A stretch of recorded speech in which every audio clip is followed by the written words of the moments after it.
Kolluru వెలుమలలో best flat కోసం చూస్తున్నారా? రాధేశ్ కైనే ఎంచుకోండి. నమస్తే, వెల్కమ్ టు సుమన్ టీవీ. రెండు మీ సాయి. కిరణ్ రాయల్ పైన సంచలన ఆరోపణలు చేసినటువంటి మహిళ లక్ష్మి ప్రస్తుతం మనతో పాటు జూమ్లో జాయిన్ అవుతున్నారు. అసలు కిరణ్ రాయల్తో ఆమెకు ఉన్నటువంటి సంబంధం ఏంటి, ఎందుకు అలాంటి అలిగేషన్ చేయాల్సి వచ్చింది, ఆమె అరెస్ట్కి సంబంధించి పూర్తి వివరాలు కూడా తనతోనే మాట్లాడి తెలుసుకునేటువంటి ప్రయత్నం మనం చేద్దాం. నమస్తే లక్ష్మి గారు. నమస్తే అండి. లక్ష్మి గారు, మీరు అరెస్ట్ అయిన తర్వాత మళ్ళీ బయటకు వచ్చిన తర్వాత ప్రెస్ మీట్లో అనేక అంశాలని లేవనెత్తడం జరిగింది. కొన్ని ఆధారాలు కూడా ఉన్నాయంటూ కూడా చెప్పడం జరిగింది. మరికొన్ని కీలక అంశాలను కూడా ప్రస్తావించడం జరిగింది. కిరణ్ రాయల్కి మీకు ఎక్కడ పరిచయం అసలు? కిరణ్ రాయల్కి నాకు ఆంధ్ర బ్యాంక్ కాలనీ అండి, తిరుపతిలోనే. ఓకే ఫేస్బుక్లో నుంచి రిక్వెస్ట్ వచ్చింది. ఓకే ఆ తర్వాత ఎవరు ఏమంటే అప్పుడు ప్రజారాజ్యం ఉన్నిందండి. సో అందులో అతను యాక్టివ్గా ఉన్నాడు అని చెప్పి అలా నాకు పరిచయం అయ్యాడండి. సో ఆ పరిచయం కాస్త మీకు ఆయనకి ఈ క్లోజ్నెస్ రావడానికి ప్రధానంగా ఏ సంవత్సరంలో ఇదంతా జరిగిందంటారు? 2013 స్టార్టింగ్లో అతను పరిచయం అయ్యాడండి. ఎలా అంటే మా మదర్ వాళ్ళ హౌస్ పక్కన తను హౌస్ కన్స్ట్రక్షన్ స్టార్ట్ చేశాడండి తను అప్పుడు. ఓకే సో అలా పరిచయం అయ్యి ఇయర్ ఒక 6 months తర్వాత ఫ్రెండ్ లాగానే మాట్లాడుతూ వచ్చారు. అప్పుడైతే ఇలా హౌస్ కన్స్ట్రక్షన్ కావాలి, అది కావాలి, ఇది కావాలని చెప్పి తీసుకునేవాళ్ళు. యాక్చువల్గా మా వారికి కూడా తెలుసు, మా వారికి కూడా ఫ్రెండే అతను ఓకే యాక్చువల్గా. సో అలా అప్పుడు పరిచయం అయ్యారండి. సో ఎప్పుడు మీకు ఆయనకి ఈ క్లాషెస్ రావడం జరిగింది? ఇది 2016లోనే యాక్చువల్గా. అప్పటికి అతను 23 lakhs మనీ అనేది, గోల్డ్ అనేది అప్పటికే తీసుకున్నారండి 2016కే. ఓకే, మీ దగ్గర నుంచి తీసుకున్నారు. అప్పుడు మీ హస్బెండ్ గారికి తెలుసా అండి తీసుకున్న విషయం అంతా? అప్పుడు తెలిసి తను అప్పుడు దుబాయ్లో ఉన్నారు. ఓకే తను ఆ తర్వాత అక్కడి నుంచి వచ్చి చాలా ఇష్యూ చేసి నన్ను మా విలేజ్కి షిఫ్ట్ చేశారు. ఇలా మనీ అంతా పోగొట్టేసిందని చెప్పి అప్పుడు తను చాలా గొడవలు చేశారు. వెళ్ళి వాళ్ళ ఇంటికి వెళ్ళి అడగడము అన్నీ చేశారు తను.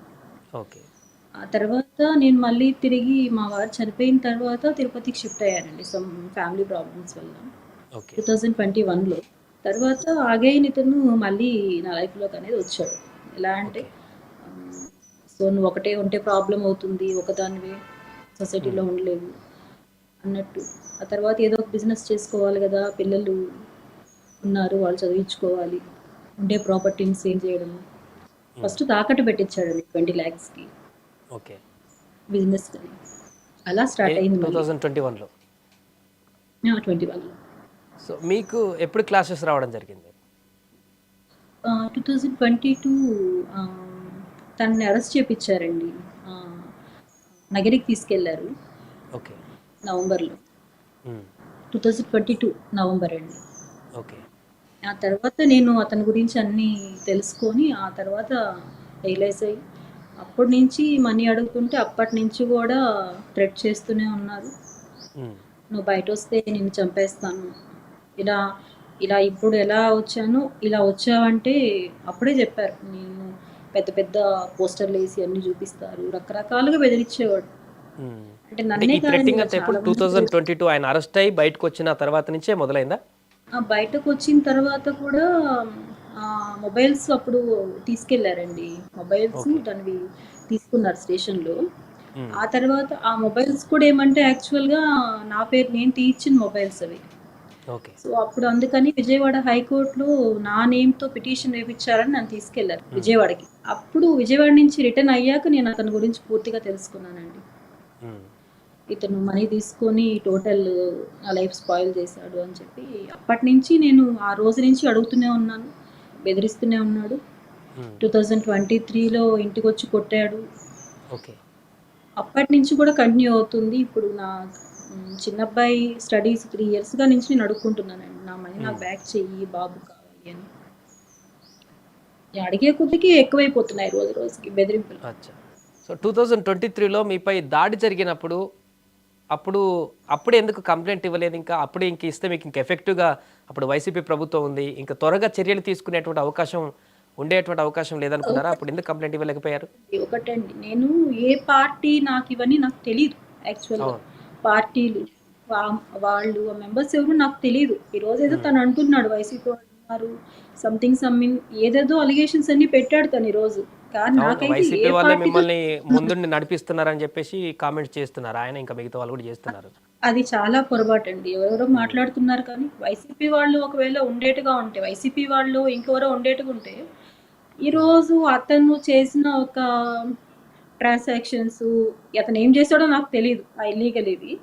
దాని ద్వారా నన్ను తీసుకెళ్ళినప్పుడు నా పిల్లలు మాకుండే ఏకైక ప్రాపర్టీని సేల్ చేసి నన్నొచ్చి అక్కడ తీసుకురావాల్సిన అవసరం అయితే లేదు కదండి. ఉమ్.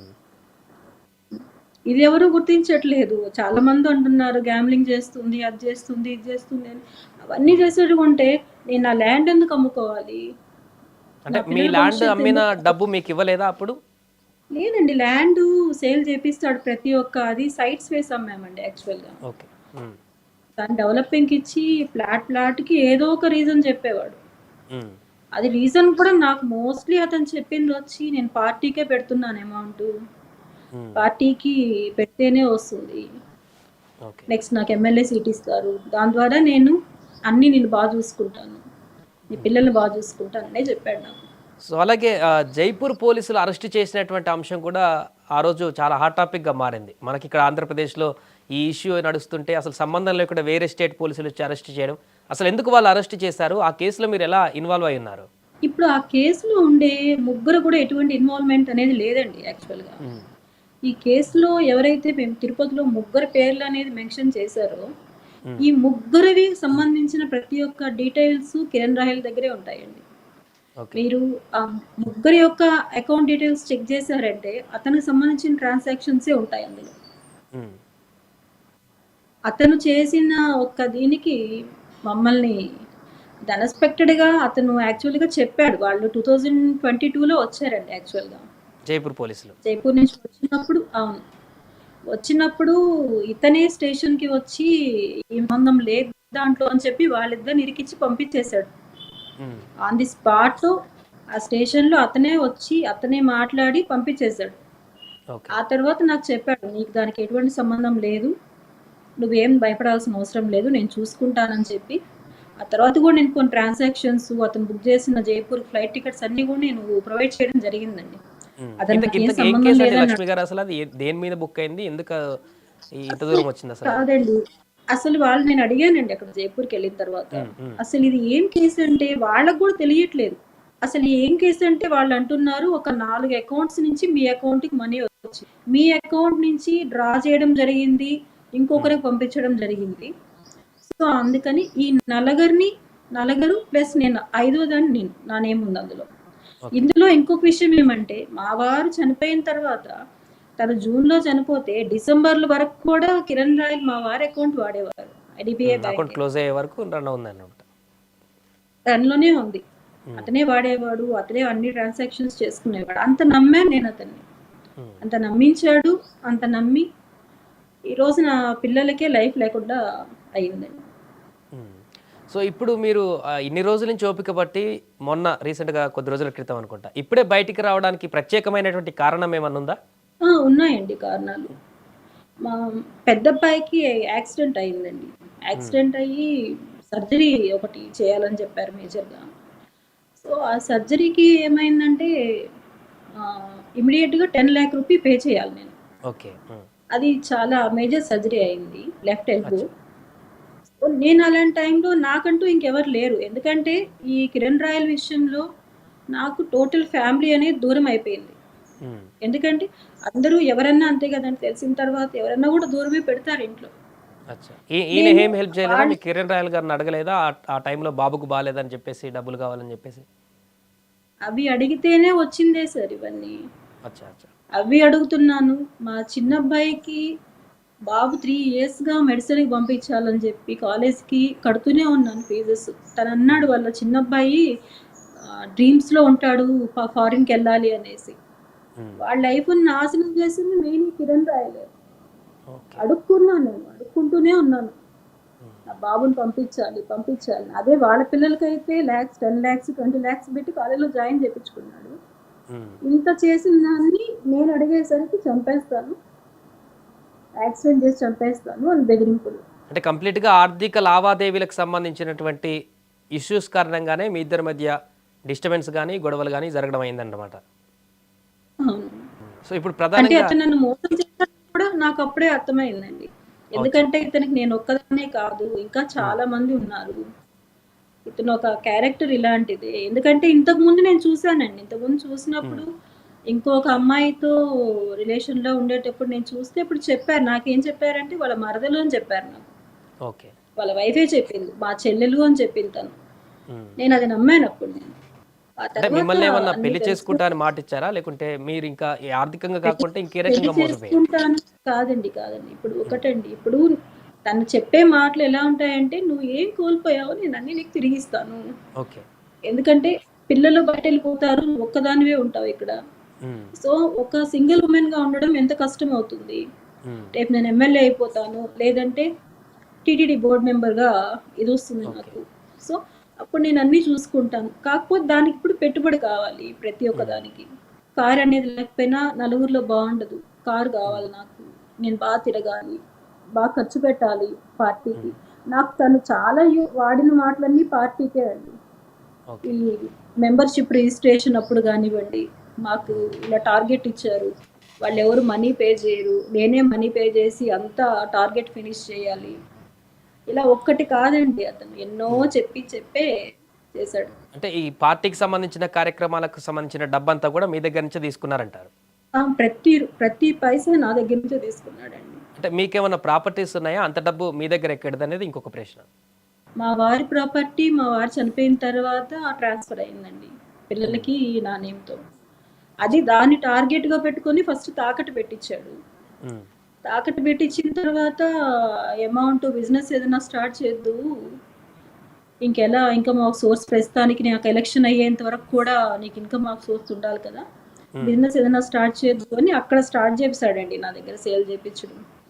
ఏదన్నా అవసరం వచ్చినప్పుడంతా ఇప్పుడు సేల్ చేయి, ఒక ఫ్లాట్ సేల్ చెయ్యి అని చెప్పి తనకు సంబంధించిన వాళ్ళ దగ్గరే చేపిచ్చాడండి సేల్ గూడా. అది కూడా బయట వాళ్ళ దగ్గర ఎవరి దగ్గర కాదు. తను చాలా ప్రీ ప్లాన్డ్‌గా ఉంటాడు మొత్తం. సో ఫైనల్‌గా మీరేం డిమాండ్ చేస్తున్నారు? ఆయన నుంచి మీకేం కావాలని కోరుకుంటున్నారు? నిన్న మీడియా సమావేశంలో కూడా ఆర్థిక అంశాలకు సంబంధించిన దానికి కూడా చాలా క్లారిటీగా చాలా విషయాల్ని చెప్పడం జరిగింది మీరు. సో అల్టిమేట్‌గా మీరేం డిమాండ్ చేస్తున్నారసలు? ఇప్పుడు నేను ఇంత చెప్పిన దాన్ని ఇప్పుడు కూడా నేను చెప్తున్నానండి. అతనికి టోటల్ ఇచ్చిన దాని వల్ల మాకసలు సరిగ్గా తినడానికి కూడా మా దగ్గర లేదు. ఓకే. మొత్తం అప్పులు చేసుకొని, అతనికి అప్పులు చేసి కూడా చాలా చోట్ల నుంచి ఇచ్చాను నేను అమౌంట్. హ్మ్. అప్పులు వాళ్ళు ప్రెషర్స్ ఎలా ఉన్నాయంటే కావట్లేదు భరించడానికి అసలు. హ్మ్. నేను ఒకటే నాది నాకు ఇచ్చేస్తే నా లైఫ్ నేను చూసుకుంటాను. నేను ఏదైతే పెట్టానో 1,25 lakhs అది నా గోల్డ్. నాకిస్తే నా లైఫ్ నేను చూసుకుంటాను. ఆ పిల్లల లైఫ్ వాళ్ళని చదివించుకుంటాను. హ్మ్. నా లైఫ్ నేను చూసుకుంటాననే అడిగానండి నేను. సో ఇప్పుడు మీకు ఇవి కాకుండా ఇంకేం ప్రాపర్టీస్ లేవా అండి ఆయనకిచ్చినయి కాకుండా? మాకు ఇంకేం లేవండి. ఉండేదంతా అతనే మొత్తం అన్నీ లాగేసుకున్నాడు. హ్మ్. అతనే అంతా పెట్టించుకునేసాడు. ఇంక నా దగ్గర ఏమీ లేదు అన్నాక ఇంకా వేరే వాళ్ళని చూసుకున్నాడంతే. ఇంకెవరి దగ్గర ఉందో అమౌంట్ వాళ్ళ దగ్గరికి షిఫ్ట్ అయ్యాడు. ఓకే. సో ఇప్పుడు మీ బాబు ఆరోగ్యం ఎలా ఉందండి లక్ష్మి గారు? హాస్పిటల్‌లో ఉన్నారన్నారు. ఆపరేషన్‌కి సెట్ అయ్యాయా? అమౌంట్ ఏమన్నా అడ్జస్ట్ అయ్యాయా? సర్జరీ అది ఎమర్జెన్సీ చేయాల్సిన సర్జరీ అండి. ఓకే. చేపిచ్చాం. 9 months రికవరీ టైమ్ అది. హుహు. బాబు జాబ్ కూడా వెళ్ళలేని పరిస్థితిలో ఉన్నాడండి. బీటెక్ కంప్లీట్ అయింది. ఓకే. ఎవరు కూడా ఆ టైంలో కూడా మాకెవరు కూడా హెల్ప్ చేసేవాళ్ళు లేరండి. ఒక్క రూపాయి కూడా ఎవరు ఇవ్వలేదు మాకు. హ్మ్. అంతా అంతా అప్పులు చేసి ఎక్కడెక్కడో ఎన్నెన్నో బాధలు పడి చేసిన డబ్బులే అంతా. హ్మ్. కేవలం ఇదన్నిట్లికి కారణం ఇతను మాత్రమే. సో ఆ రోజు ఆపరేషన్‌కి డబ్బిస్తే ఇంత వివాదం ఈరోజు ఉండకపోయేదన్నమాట. ఆపరేషన్ కాదండి, ముందు నుంచి మా బాబుకి అడుగుతున్నాను. చిన్న హ్మ్. అబ్బాయికి. నాకు అమౌంట్ కావాలి. బాబుని చదివించాలి నేను అని అడుక్కుంటున్నాను నేనైతే. హ్మ్. అడుక్కొని ఓపిక నశించిపోయింది నాకు. తను బెదిరిస్తాడు. "నువ్వెలానో బయట రావు. బయటొస్తే హ్మ్. నువ్వే అందరిలో పబ్లిసిటీ అవుతావు. నీ పేరే అందరూ ఏదోలాగా మాట్లాడతారు." ఇలానే బెదిరించేవాడు అతను. సో ఇంకేదో పెన్ డ్రైవ్ అంశాన్ని కూడా లేవనెత్తారు నిన్న మీడియా సమావేశాల్లో. ఏంటి లక్ష్మి గారు ఆ పెన్ డ్రైవ్ విషయం ఏంటసలది? అతనే చెప్పాడండి. అతను ఇవే కాదు ఇంకా చాలా చెప్పాడు నాకు. నేను అవన్నీ కూడా పవన్ కళ్యాణ్ గారిని కలవాలనుకుంటున్నాను నేను. వెళ్ళి ఆయనతోనే ఓపెన్‌గా నేను అన్నీ మాట్లాడతానండి ఆయనతోనే. అతను నాకేమేం చెప్పాడు, ఏమనేది అన్ని ఆధారాలతో పవన్ కళ్యాణ్ గారినే కలవాలని అనుకుంటున్నాను నేను. రైట్, థ్యాంక్ యూ లక్ష్మి గారు. సో అది మొత్తానికి కిరణ్ రాయల్ గారి మీద అలిగేషన్ చేసినటువంటి లక్ష్మి గారు చెప్తున్నటువంటి విషయాలు ఇవన్నీ. గతంలో వారిద్దరి మధ్య ఉన్నటువంటి సంబంధం, ఆ తర్వాత అది ఆర్థికంగా ఏ విధంగా టర్న్ తీసుకుంది, ప్రస్తుతం వివాదాలకు ఏ విధంగా మలుపు తిరిగిందనేటువంటి వివరాలని చెప్పినటువంటి సందర్భాన్ని ఇప్పుడు చూసాం.